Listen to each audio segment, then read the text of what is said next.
소상공인연합회가 소상공인들의 부담을 호소하며 내년도 최저임금 동결을 촉구하고 나섰습니다. 윤선혜 소상공인연합회 홍보팀장을 전화 연결해 보겠습니다. 안녕하십니까? 네, 안녕하세요. 소상공인연합회 홍보팀의 윤선혜입니다. 2023년도 최저임금 9,620원으로 결정됐습니다. 연합회 측에서 결정에 동의할 수 없다는 입장을 밝히신 거죠? 네, 그렇습니다. 저희 소상공인연합회는 이제 논평을 통해서 이번 최저임금 인상은 소상공인의 절규를 외면한 무책임한 결정이라는 입장입니다. 저희가 입장문에서 최저임금의 과속 인상이라고 표현했는데요. 지난 5년 동안 최저임금이 42% 상승한 것에 대한 의미도 포함하고 있습니다. 네, 실제로 이 소상공인들이 최저임금에 부담을 느끼고 있다는 통계도 나왔다고 하죠. 네, 그렇습니다. 저희 연합회에서 5월부터 소상공인을 대상으로 최저임금 영향에 대한 실태 조사를 2번 했습니다. 1차 결과를 보면 현재 최저임금인 9,160원도 부담이라고 응답한 응답자가 총 84.7%로 나타났습니다.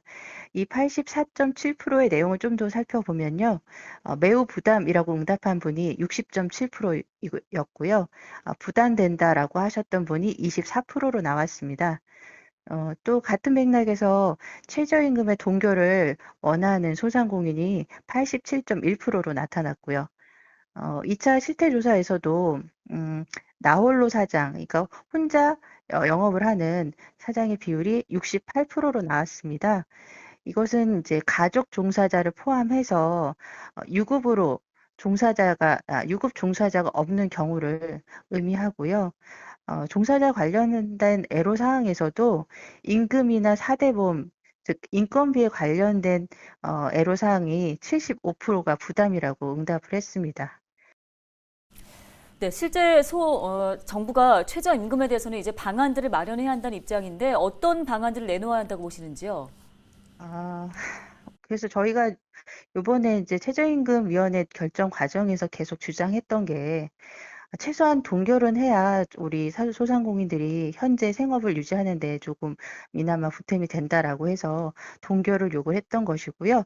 더불어서 소상공인들이 이러한 지불 능력에 대해서 좀 최저임금위원회에서 고려해서 또 업종별 구분 적용이라든가 이런 부분에 이제 반영을 해줬으면 좋겠다라고 요구를 했던 것이고요. 또 같이 요구했던 것들의 하나가 주휴수당 폐지를 요구했던 것입니다.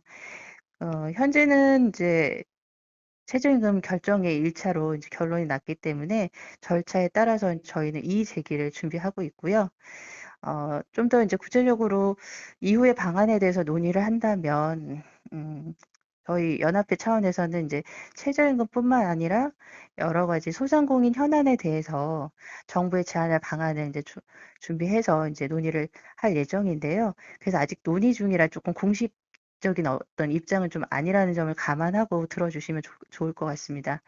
우선은 장기적으로는 그 소상공인의 지불 능력이나 주휴수당 등을 반영한 최저임금 제도의 개선, 이 부분이 일단은 필요하다고 봅니다. 근데 이런 부분은 사실 장기적인 부분이라서 지금 당장 경영의 어려움을 호소하는 소상공인들에게 너무 먼 이야기고요.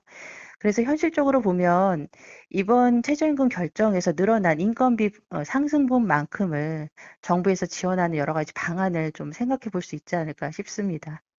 그래서 이번에 결정된 게 9,620원인데요. 이거를 적용해 보면 종사자 1인당 월 10만 원 정도 인건비가 상승한다고 볼 수 있습니다. 요런 정도 부분을 좀 정부에서 보존해 주는 방법이 있으면 좋지 않을까 생각해 봅니다. 네, 알겠습니다. 말씀 여기까지 듣겠습니다. 소상공인연합회 윤선혜 홍보팀장이었습니다.